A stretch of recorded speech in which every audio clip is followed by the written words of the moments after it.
Olá, amigos inscritos e membros do canal Spook Houses, Casas Assombradas. Tio Spook aqui novamente e dessa vez não é clickbait. Dessa vez, eu nunca tive clickbait. Mas dessa vez, né, na internet, leia-se, né? Porque na internet tudo torna-se um grande clickbait, uma grande oportunidade. Principalmente nesses podcasts. Os caras sempre fazem corte ali, quando você vai ver não é nada demais. Sim, realmente, esse apartamento estava assombrado. Vamos lá. A gente já fez um vídeo aqui falando sobre a mudança e o porquê da mudança e tudo mais, né? A gente tem que explicar algumas coisas para as pessoas, porque a internet ela é muito repleta do eu acho que. Se eu não sei da vida do cara, eu vou inventar. Então muita gente inventa coisas sobre a minha pessoa, inventa, delira, cria histórias que nunca existiram. Faz parte do imaginário popular e da insignificância da vida de cada indivíduo que mete o pau no tio Spook. Muito bem, então aí eu tenho que parar o que eu estou fazendo e vir aqui explicar para vocês algumas coisas, tá? Antemão, minha janela anti-ruído ainda não foi colocada, ainda não está pronta, aqui está quente para dedéu, estou com meu ventilador, então eventualmente teremos algum barulho, mas faz parte da vida.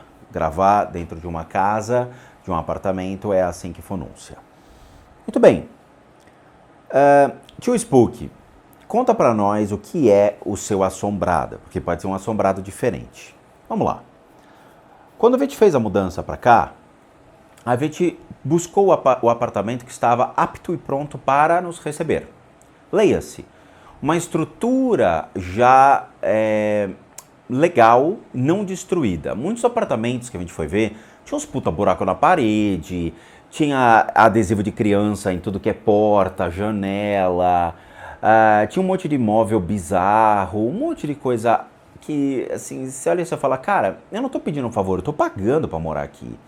O mínimo que a gente espera é que o lugar seja receptivo, né? Ou seja, esteja tudo ok no seu devido lugar, é aconchegante para que a gente possa realizar o processo de mudança rapidamente e nos instalarmos o quanto antes. Afinal, eu tenho gravar vídeo, editar vídeo, eu tenho as 2 pós-graduações que eu estou fazendo, eu tenho a academia que eu tenho que ir por uma questão de voltar à reabilitação por causa do Covid, tenho os estudos de música, tem outras aulas que eu estou fazendo de música, então, porra, eu não posso parar, eu não posso parar. Então, ripa na chulipe e vambora, e vai, né, corre atrás de apartamento, corre atrás de mudança, faz tudo mais. E é o que acontece, eu tinha muitos móveis antigos em casa e que não tinham porquê ali. Eu falei, não, vamos sair de casa e a gente compra umas coisas novas.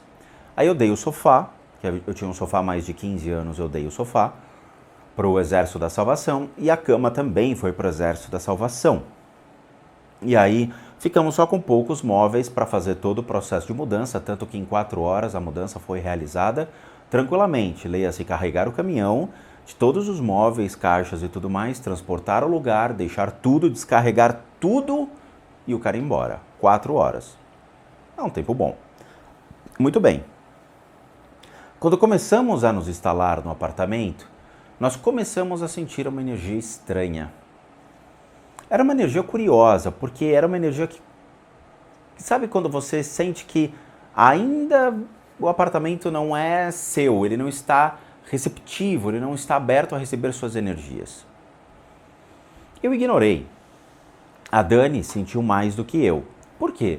Porque eu estava correndo para poder montar o meu quarto de religião, né? O meu quarto de práticas religiosas, correr para montar o estúdio aqui para poder gravar rápido para vocês os vídeos de outubro, tá? Então eu sempre gravo 1 mês a 2 meses antes o conteúdo para não ficar exposto com um eventual problema que venha acontecer, né? Leia-se, quando eu tive o Covid, eu fiquei praticamente 1 mês sem gravar vídeo, o que prejudicou bastante também, porque eu tive que correr para gravar.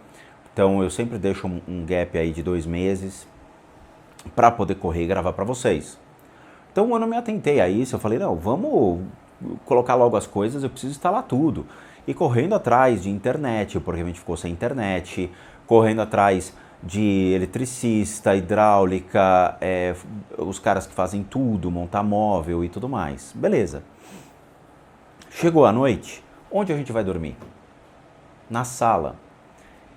A pessoa que morava aqui deixou alguns móveis que estão indo para leilão, estão sendo vendidos. Enquanto não estão sendo vendidos, tá bom, dá para dormir no sofá? Ou é no sofá ou é no chão, porque a cama demorou para chegar. Tá bom, vamos dormir no sofá. A primeira noite a gente não dormiu nada, claramente. Eu estranhando o sofá, porque o sofá, né, não é uma cama, porra, não dá para dormir direito.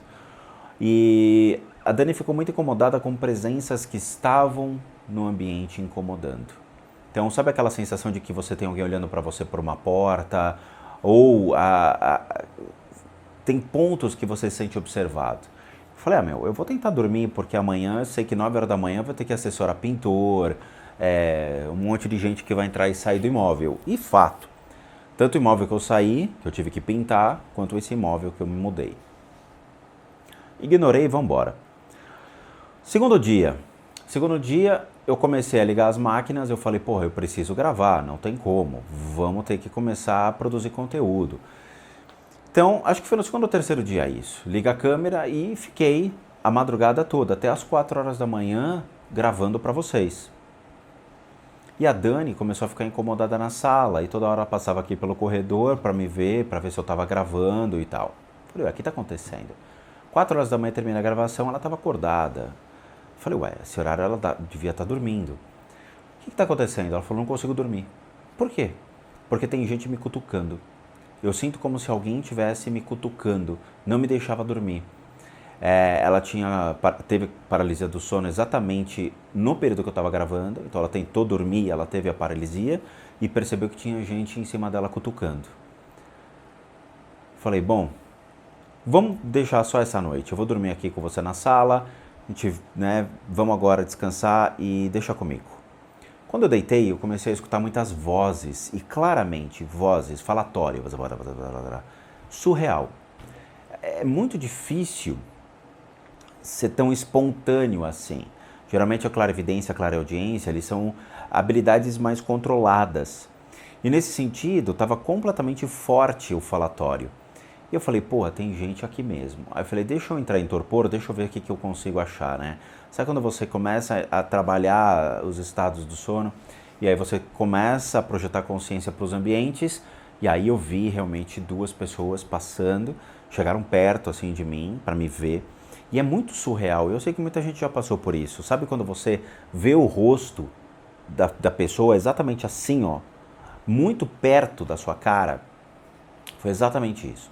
Mas deixei quieto, sem medo, sem nada, deixa quieto. E o falatório, a noite toda, se levar na Nevsky, todo aquele falatório. Eu falei, bom, eu vou ter que fazer alguma coisa, mas eu não vou falar pra Dani. No dia seguinte, toca a vida normal, esquece o que aconteceu, a gente comentou por alto só como é que cada um teve a sua noite de sono. Eu falei, bom, eu vou dar uma limpada. Já era o final do dia, eu estava aqui no quarto já preparando para mais uma gravação. Falei, deixa eu dar uma limpada aqui no apartamento, eu não queria. Eventualmente, eu estava pensando em fazer um testando demo com as energias do apartamento. Mas eu não teria como ainda, porque a gente não conhece os vizinhos, a gente ainda está calibrando os horários para poder gravar, para poder ter uma gravação na sala, porque eventualmente alguns barulhos vão acontecer. A gente tem vizinhos que a gente desconhece, então eu sei que tem um cachorro que em alguns períodos ele late, e eu acho que é ou no andar de cima ou no andar de baixo, ainda não sei, tá? Então a gente escuta alguns latidos, então a parte acústica aqui também, a ideia era essa, de poder isolar a reverberação disso. A janela vai quebrar um puta galho. Então assim, ainda estamos calibrando. Falei, bom, eu vou deixar então de gravar o testando demo do apartamento novo, para pelo menos fazer com que a Dani durma bem. E fiz o processo de limpeza de todo o apartamento antes de fazer as gravações. E deixei a Dani em paz, ela nem soube. Chegou a noite, a gente fez toda a batelada de tratamentos e fomos dormir. A gente foi dormir, eram 3 e pouco da manhã, quase 4. A gente estava bem cansado, porque acorda cedo, 8 horas da manhã, para assessorar a internet, que vem aqui, ficou 5 horas tentando instalar a internet, não conseguiu. Aí teve que voltar no dia seguinte, também não veio, teve que voltar 2 dias depois para poder instalar. Então foi um drama para instalar a internet aqui. Na hora que a gente dormiu, no dia seguinte, tivemos uma puta noite tranquila de sono. Eu dormi muito bem. Claro, dor nas costas por causa do sofá, ninguém merece dormir em sofá. A Dani acordou super bem, acordou cedo. Aí e aí Dani, dormiu bem? Ela falou, você fez alguma coisa, né? Eu falei, eu? Imagina, por quê? Porque eu tive uma noite muito boa de sono. E é difícil, porque a gente estava apanhando essas primeiras noites aqui e essas percepções estavam me incomodando.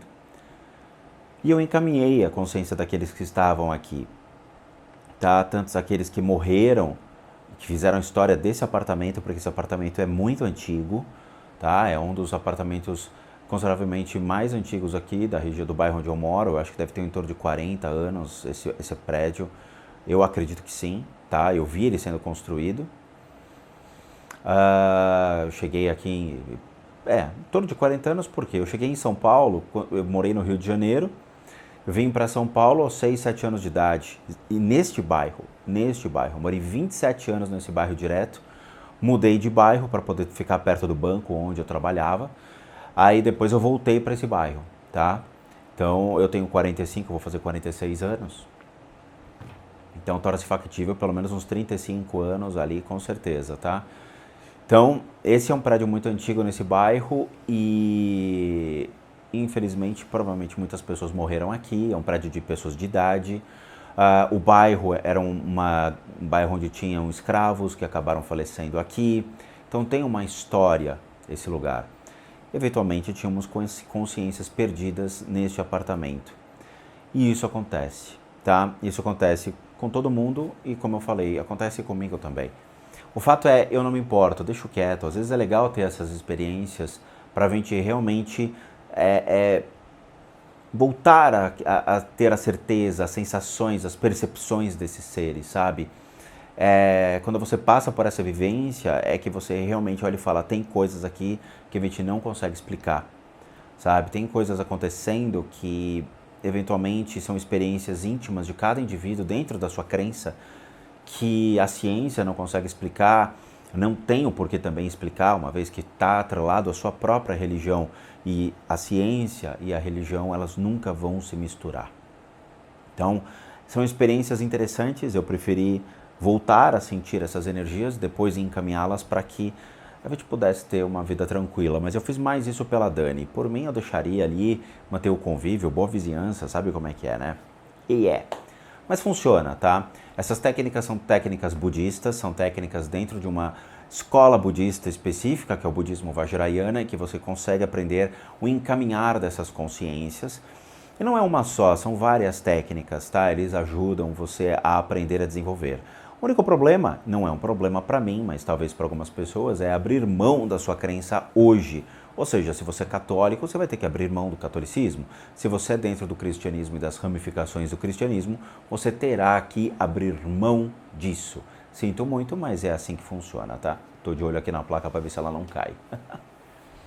Tá? Infelizmente é assim. Tá? E aí sim você se converte ao budismo tibetano e consegue ter acesso a esses ensinamentos. Novamente, a espiritualidade de verdade não é prostituída. Esses tiktokers, facebookers ou mesmo alguns youtubers que prostituem esses ensinamentos espirituais, eles não merecem recebê-los e nem mantê-los, tá? Esses ensinamentos eles são passados através de uma meritocracia, ou seja, você tem que ter méritos para poder ter esses ensinamentos, seja por meio de conhecimento adquirido ou pelas práticas realizadas. Se você não tem nenhum dos dois, você não merece tê-los, e aqueles que comercializam isso, infelizmente, são pessoas que vão pagar pelo karma gerado. Eu lembro que eu estava fazendo um curso online em uma dessas plataformas famosas de e-learning, e eu achei um cara que ele estava prostituindo ensinamentos de religião, de outras religiões que provavelmente não era dele.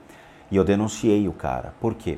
Porque o cara estava comercializando um ensinamento que lhe foi dado, né? Mas que não é dele. Ou seja, você aprende alguma coisa que, obviamente, tem uma origem, alguém foi lá, descobriu, desvendou e tudo mais, e você sai replicando, comercializando e vendendo aquilo. Ele não é seu. Tanto que eu me tornei instrutor espiritual para poder ensinar as pessoas, e eu pago royalties pelo conhecimento aprendido e quando eu tenho aula. Então, quando eu vou dar aula para uma pessoa, eu pago royalties ao instituto que me passou esses ensinamentos, tá? Porque eles têm o direito do uso desta inteligência, ou seja, o uso do capital intelectual. E isso as pessoas não entendem. O valor que existe da descoberta, da exploração daquilo, do aprimoramento daquilo, e aí sim para colocar ao público. Mas a gente vive num planeta prostituído, as pessoas prostituem os ensinamentos e saem por aí se vangloriando de coisas que não são dele, né? Ou ele pega aquilo e simplesmente dá um tapinha, muda um pouquinho, cria uma patente falsa, ou seja, cria um nome falso, fictício, que só para burlar o sistema e vai lá e pronto, olha lá, é minha técnica. Não é sua técnica. Mas tudo bem, essa é a internet, tá bom? Então é isso. Bom, como recadinhos finais, todo mundo aqui sabe que eu, Rodrigo, sou um terapeuta, um psicoterapeuta alternativo. Eu sou licenciado nacional e internacionalmente por institutos que me habilitam e capacitam para que, por meio de técnicas alternativas, a gente consiga complementar a medicina tradicional. Complementar e não substituir. Nós complementamos a medicina dentro do critério dos tratamentos para as enfermidades físicas, emocionais e mentais. E aí entramos no critério das análises de caso e as limpezas de casa. E para aqueles que querem solicitar esse tipo de coisa, devem encaminhar um e-mail para limpezadecasas@gmail.com, limpeza com Z, de casas com S, @gmail.com, e lá você vai se informar direitinho sobre como tudo é feito e os valores sobre isso, considerando que eu sou um profissional de terapias alternativas. Para aqueles que querem ajudar o canal, nós temos 2 sistemas de doação. Um deles é o programa Seja Membro, que você clica aqui abaixo, torna-se membro do canal, doando R$8, e isso daí nos ajuda e muito para continuarmos firmes e fortes na plataforma. Ou mesmo o sistema PayPal, que também encontra-se aqui abaixo. Só você pegar esse link, jogar no seu navegador e você vai doar o valor que você puder, que nos ajuda e muito. E por último, o nosso site casasassombradas.com.br, com muita coisa legal para vocês. Vejo vocês então nos próximos vídeos e bons sustos a todos nós.